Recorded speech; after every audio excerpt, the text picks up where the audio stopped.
말씀을 봅니다. 말씀은 사도행전 5장 42절 말씀입니다. 사도행전 5장 42절 말씀입니다. 신약성경으로 196면에 있습니다. 사도행전 5장 42절 말씀, 제가 말씀을 읽어드리겠습니다.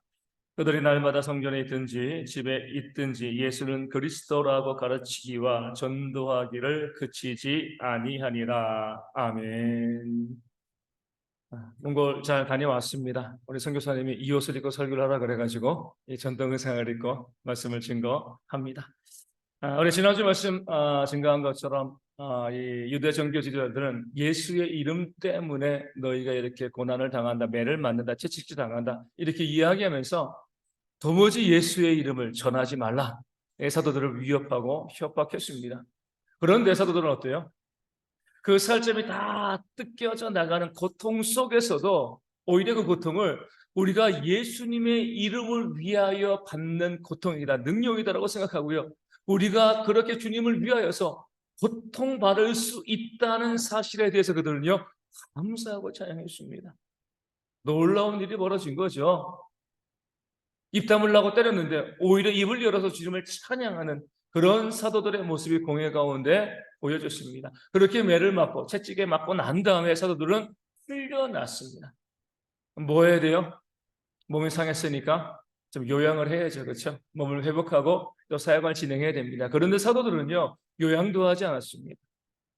그렇게 온몸에 상처가 있고요, 끔찍한 고통들이 있음에도 불구하고요, 나오자마자 어디로 가요? 성전에 갑니다. 뭐하러요? 오늘 말씀에 나와 있는 것처럼 예수는 그리스도라, 그 사실을 가르치고 복음을 증거하기 위해서 성전에 갔고요. 또 성전이 닫히면 어디로 갔어요? 또 집으로 사람들을 불러 모아서 거기서 예수는 그리스도이다 이 사실을 가르치고요, 복음을 증거하는 이 삶을 쉬지 않았습니다. 놀라운 열정이죠. 매마저도 보이나지 않고요, 매 맞고 몸이 아파도 쉬지 아니하고 예수는 그리스도라 증거하고요, 또 복음을 증거하는 전파하는 그런 삶의 사도들은 열심과 열정을 보였습니다. 그렇게 모여서 말씀드린 것처럼 예수는 그리스도이다 이렇게 복음을 증거했습니다. 가장 중요한 메시지죠. 예수는 그리스도이다, 이 사실만은 그들은 가르치고 증거한 겁니다. 오늘날의 교회와는 조금 다른 모습을 보여줍니다. 오늘날의 교회에서는요, 말하는 자도 그러고 듣는 사람들도 그러고 어떤 말씀을 주어요? 어떻게 하면 복받을 수 있을까? 어떻게 하면 성공할 수 있을까? 어떻게 하면 만사형통할 수 있을까? 하나님께서 우리 가운데 좋은 길만 열어주시면 좋을 텐데, 부자 되게 하면 좋을 텐데, 이런 목소리, 이런 메시지에 사람들이 귀를 기울이고 거기에 달려가고요. 또 그렇기 때문에 그런 메시지를 증거하는 사역자들이 땅 가운데 너무나 많이 있습니다. 그런데 사도들은요, 이런 것들을 설교한 적이 없습니다. 오직 무엇만을 증거했어요? 예수는 그리스도이시다, 이 사실을 증거했습니다. 왜 예수는 그리스도이시다 이 사실을 증거했을까요? 예수님을 증거함에 있어서 가장 정확한 메시지였기 때문에 그렇습니다. 예수 믿으세요라고 했을 때 사람들이요, 그 당시 사람들이 잘 받아들이기가 어려웠죠. 왜요? 예수란 이름의 뜻은 무엇이죠? 구원자입니다. 구원자. 구약에서는 여호수아, 호세아 이렇게 불리기도 했고요. 예수님 당시에는 예수라는 이름으로 불렸습니다. 예수님께 가장 예수님만이 가질 수 있는 이름이죠. 구원자이시니까 가장 적합한 이름인데, 뭐가 문제였냐면 그 당시 예수라는 이름을 갖고 있는 사람이 너무나 많이 있었다는 거예요. 여호수아, 호세아 이름을 따가지고 옆집 아저씨도 예수고요, 내 사촌 동생도 예수고, 예수님의 이름도 예수지만 예수라는 이름이 너무나 많이 있기 때문에 그런 상황에서 예수 믿으세요 그러면 어때요? 우리 옆집 아저씨인데, 내 사촌 동생인데, 이런 이야기가 나오는 거죠. 그러니까 예수라는 이름이 주님께 가장 적합한 이름이지만 그 당시 너무나 흔한 이름이었기 때문에 그냥 예수님이 누구인지 이렇게 설명해 주지 않고요, 그냥 예수 믿으세요 이렇게 이야기하면 사람들이 받아들이기 어렵습니다. 그렇기 때문에 사도들은요, 예수님이 그리스도이시다 이 사실을 가르치는 데 집중했습니다. 우리 마태복음 16장에 보면 우리 예수님께서 제자들에게 이렇게 말씀하십니다. 너희는 나를 누구라 하느냐? 나의 정체가 누구냐? 너희는 뭐라고 고백하냐? 베드로가 무엇이라고 이야기해요? 주는 그리스도시요 살아계신 하나님의 아들이십니다. 예수님은 그리스도다. 그러니까 예수님을 설명함에 있어서 가장 중요한 단어가 바로 그리스도이기 때문에 베드로도 예수님은 그리스도이십니다. 이렇게 고백하고 주님께서는요, 바요나 시몬아 내가 복되다라고 말씀해 주신 겁니다. 이 그리스도라는 이 이름은요, 사역에 대한 이름이죠.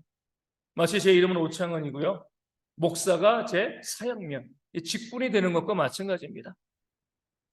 누구든지 저에게서 뭐 길거리에서 그냥 뭐 오창헌 씨, 오창헌 부르면 어때요? 그런가 보다라고 하죠. 근데 갑자기 우리 임사랑 청이 저 멀리서 오창헌 목사님 그러면요, 사람들이 저 사람이 목사구나, 뭐 하는 사람이구나, 이름을 불렀을 때 잘 모르는 거예요, 그렇죠? 근데 직분까지 같이 부르면은요, 그 사람이 누구인가라는 부분들이 분명하게 드러나게 되어지는 겁니다. 뭐 이번에 이제 몽골에 이제 가서 이 게르에서 1박을 했습니다. 1박을 했는데 그 게르의 관광 버스가 한 5대 정도 온 것 같아요. 앞에 하나투어, 충청도 향후에 뭐 게르가 다 찼어요, 한국 사람들로. 근데 우리 이제 저녁에 늦게 지금 이제 저희가 늦게 들어가게 되었는데, 저희 뭐 집사람이 있는데 제가 뭐 김정미 씨 이렇게 부를 수가 없잖아요. 멀리 있으면 뭐라 불러야 돼요? 김정미 집사님은 다 이목이 집중되는 거예요. 이름 불렀으면 그냥 별로 신경 안 쓰는데, 집사님이라 그러니까 교회 안 다니는 사람들도 교회 다니는 사람이 왔구나, 교회에서 왔구나, 교회 다니는 사람들은 어때? 특별히 교인이구나. 이름, 우리가 뭐 제 이름이 오창헌이지만 제 이름의 뜻을 여러분들이 알지 않잖아요, 그렇죠? 이 이름의 뜻은 무엇이야? 뭐 신경도 안 씁니다. 그 이름이 저 이름이구나, 저렇게 불리는구나, 여기서 그치는 거죠. 근데 그 직분이 들어가면 그 사람이 어떠한 사람인가, 또 그 직분으로 불리면 어때요? 그 직분에 부끄럽지 않게 또 우리가 행동해야 되기 때문에, 사람 많은 데서 또 외국 가가지고 저는요, 좀 이 예명이 있으면 좋을 것 같아요. 그 직분으로 부르면 우리가 뭐 잘하면 상관없지만 조금이라도 실수하면 어때요? 교회 다니는 사람들이 욕먹을 수밖에 없거든요. 그러니까 직분이 우리를 더 정확하게 나타내 주기 때문에 그렇습니다.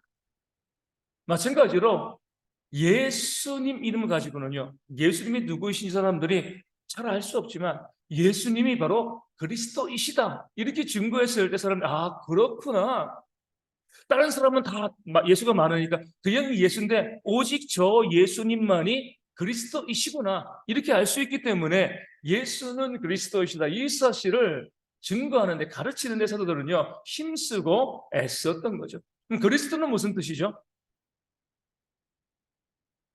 우리 헬라어죠, 고대 그리스도.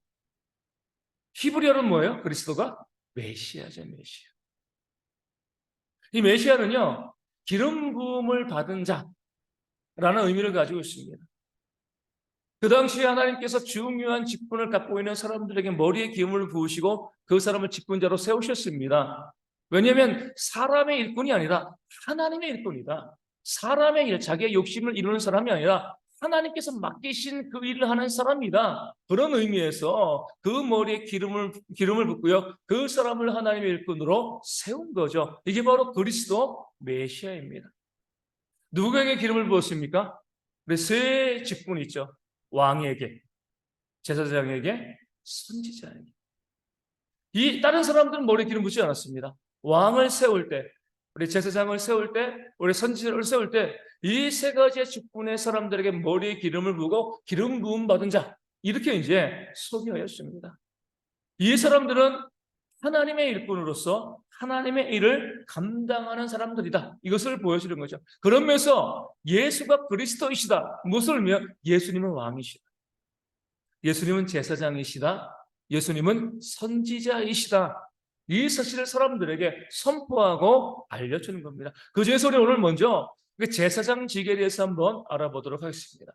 예수는 그리스도이시다라고 이야기했을 때 그 말을 듣는 사람들, 가르침을 받는 사람들은 예수님은 제사장인 그리스도, 제사장으로 기름 부음 받은 자이다, 이 사실을 깨달아 알게 되어진 거죠.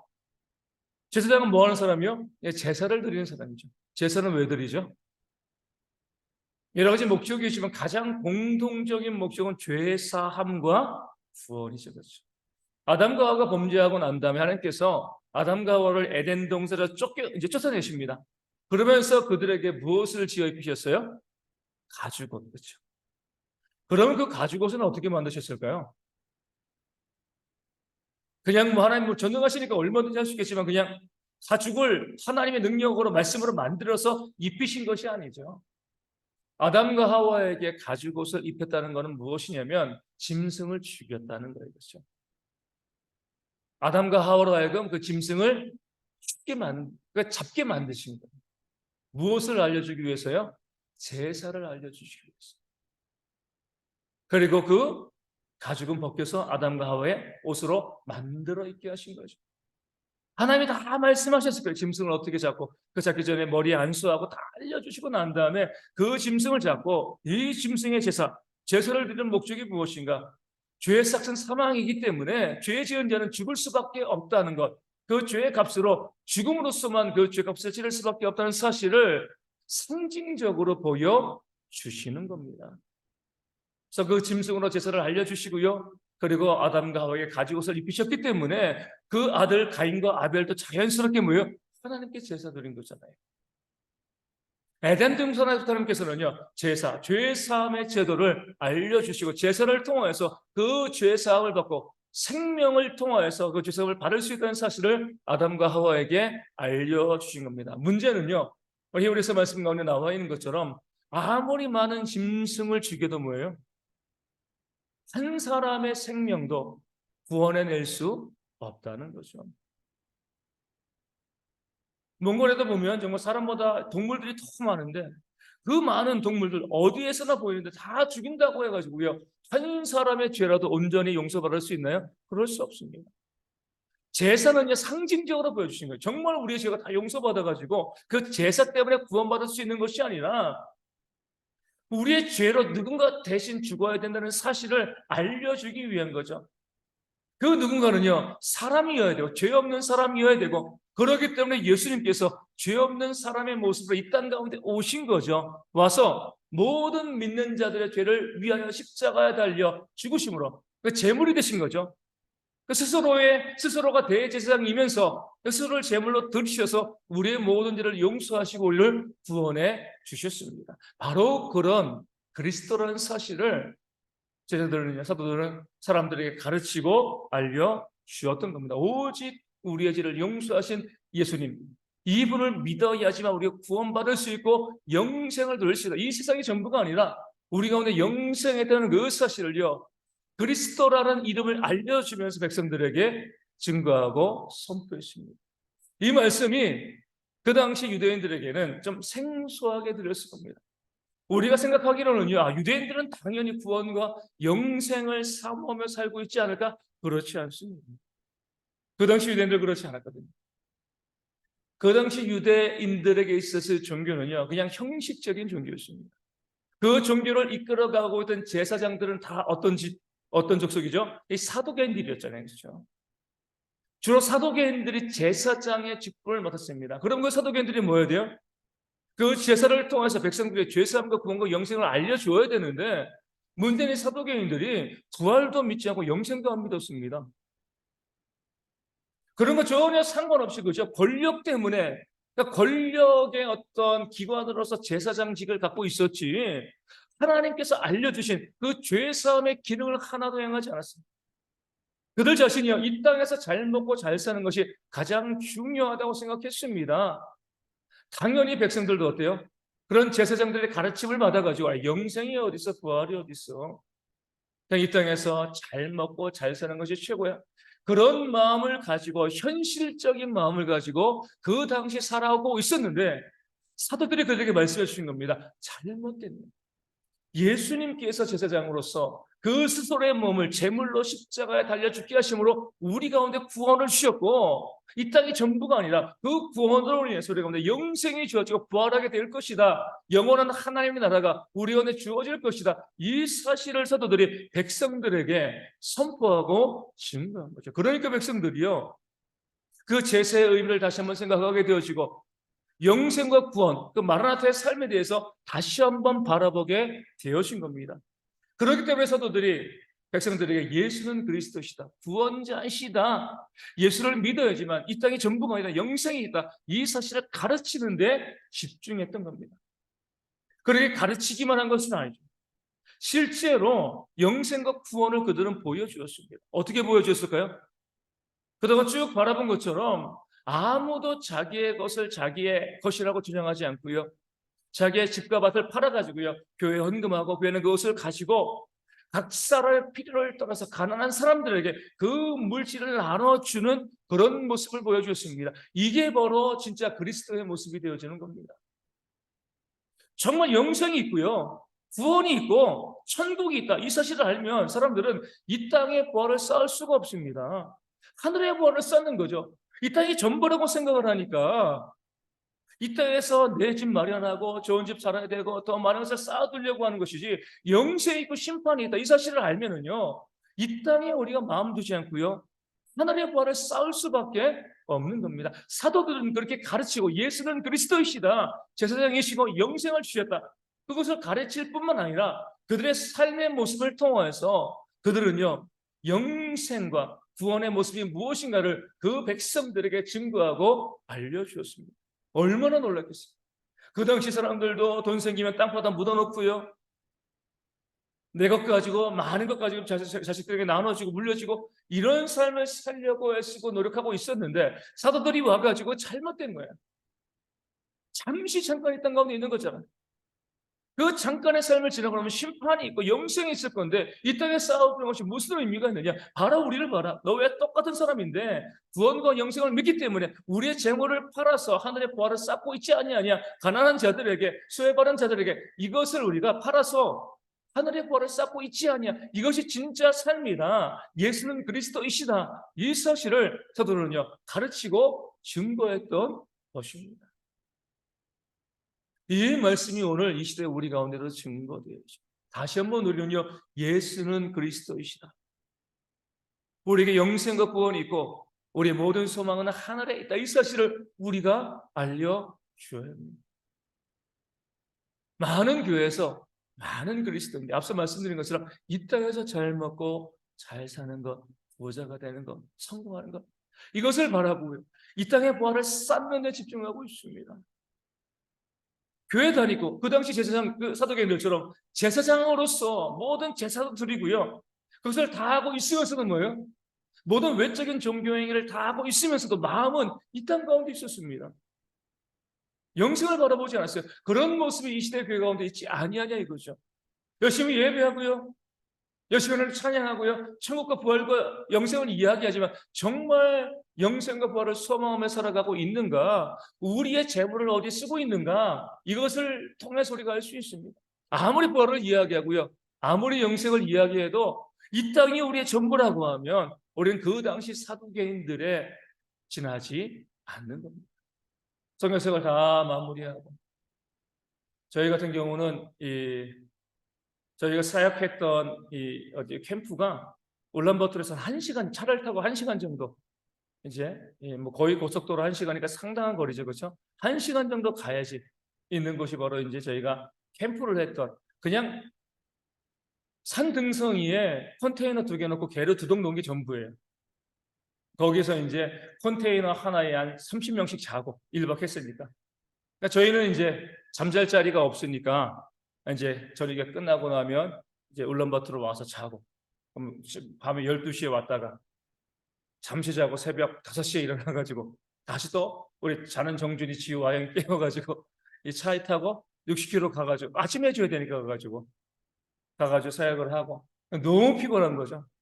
그래도 너무나 은혜롭게 사역을 잘하고 왔는데 마지막에 이제 저희가 어제 이 울란바토르 공항에서 이제 비행기 타기 전에 아침 뭐 이제 일찍 일어나서 왔으니까 이제 밥은 우리 기내식으로 먹자 이렇게 하고 이제 차도 10분 만에 가지고 이제 커피를 좀 사서 하고 이제 커피를 나눠 먹었는데, 우리 아이들이 또 우리도 핫초코 사달라 그래가지고 그래서 제가 이제 핫초코를 사러 이제 딱 줄을 섰는데 그 줄을 잘못 쓴 거예요. 앞에 젊은 여자분이 한 분 있고요, 그 앞에 누가 봐도 딱 뭐 복장은 뭐 그냥 이 평상 복장이지만 누가 봐도 딱 목사님 같은 분이 한 분 계시더라고요. 근데 뭐 사람들이 많으니까 이 두 직원이 커피 만들고 주문받고 정신이 없는 거예요. 그러니까 주문줄이 길었어요. 그러니까 두 직원이 빨리 주문 처리하느라고 주문을 못 받는 거죠. 그러니까 주문하는 줄에 쭉 서 있는데 그 목사님이 이제 뭐 교회에서 왔나 봐요, 그래요. 그 이제 또 교회 집사님 한 분이랑 또 이제 젊은 이제 여자 뭐 청년인지 뭐 자매인지 그렇게 와가지고 커피 사려고 줄 서서 이제 이야기하고 다른 성도들은 있고 사막에서 잘 지내다 오신 것 같더라고요, 여기는요. 우리는 정신없이 사역하러 왔는데 너무나 즐거운 이야기들을 많이 하시고 그러면서 이제 그 목사님이 이 젊은 이제 여자 청년 앞에 지갑을 꺼내 보시 이렇게 말씀하시더라고요. 내가 몽골에 올 때 카드를 3장 가지고 왔어. 이것은 무슨 카드고, 이것은 무슨 카드고, 이것은 무슨 카드고. 아니 교인 앞에 젊은 청년 앞에 그 카드 자랑을 할 이유가 있는 것인가? 너무 민망한 거예요. 끊임없이 입에서는 내가 목사고 뭐 하나님 그러니까 자기를 자랑하는 말들이 끊임없이 나오면서 카드 자랑까지 하는 거죠. 그러니까 뒤에 서 있는 걔가 제 바로 앞에 있으니까 저는 이제 아무 말도 안 하고 저 혼자 서 있었으니까 만약에 그 누군가 와서 목사님 했으면 되게 민망했을 것 같아요. 제가 가만히 혼자 서 있었는데 이 땅에 있는 것들 카드가 3개인 게 뭐가 그걸 또 다른 사람들에게 필요해서 가져왔으면 되는 건데 그 교회 청년에게 그것을 자랑하고 내가 이것을 가지고 있다라고 이야기할 이유가 무엇이 있습니까? 과연 영생에 대한 소망이 있는 것인가? 하늘을 바라보고 있는 것인가?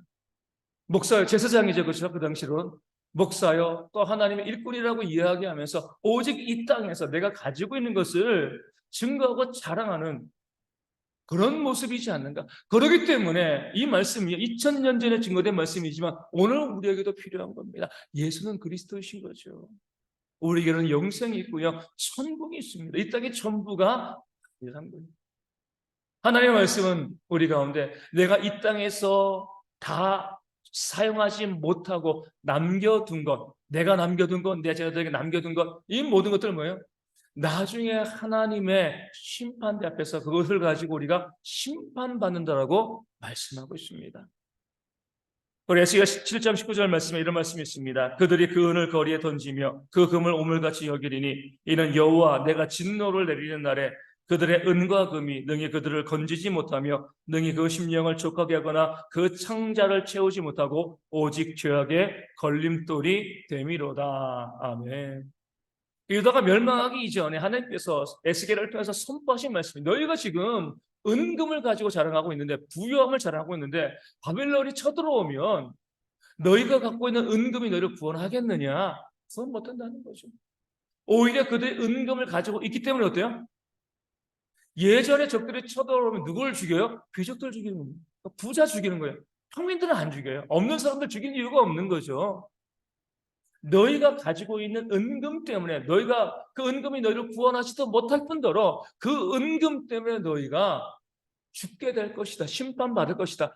하나님이 말씀하셨습니다. 그 남유다의 심판의 날이요. 마지막 주님의 재림과 심판의 날과 똑같은 모습을 보이는 겁니다. 내가 가지고 있고 자랑하고 있는 그 은금이요. 마지막 하나님의 자리에서 우리를 구원할 수도 없고요. 우리가 그것을 가지고 있고 선한 일에 교회를 위해서 복음을 위해서 또 어려운 이웃들을 위해서 내가 그것을 쓰지 않았기 때문에 내가 가지고 있는 그것이 무엇이죠? 나를 심판하는 심판의 증거가 되어질 것이다라고 하나님께서 말씀하고 있습니다. 이 말씀을 알고 있다라고 하면 우리가 이 땅에 소망을 둘 수가 없는 거죠. 내가 이 땅에서 내가 가지고 있고요, 움켜쥐고 있는 것이 나를 심판할 그 근거와 증거가 되어진다라고 하면 이 땅에서 내가 일용할 양식은 내가 쓰되 그 이상의 것은 뭐죠? 하나님의 나라를 위해서 복음을 위해서 어려운 이웃들을 위해서 기꺼이 내 것을 쓸 수 있는 그런 모습이 있어야지 정말 예수는 그리스도이시다 이 사실을 고백하는 성도로 살아갈 수 있게 되어지는 줄로 믿습니다. 그런 신앙의 우리가 되기를 소망합니다. 이 땅에 마음 두고요, 이 땅에 욕심 두고 이 땅에서 잘 살기 위해서 애쓰는 것이 아니라 하나님의 나라를 바라보면서 하늘의 보화를 쌓으면서 내 것을 가지고 하나님에 힘쓰는 그런 삶을 살아가는 그런 지혜가 우리 모든 성도 가운데 있어서 우리도 주님께서 우리를 부르실 그날에 부끄러움 없이 그 하나님의 나라 가운데 또 거하는 대형의 모든 성도 되어지기를 주님의 이름으로 축원을 드립니다.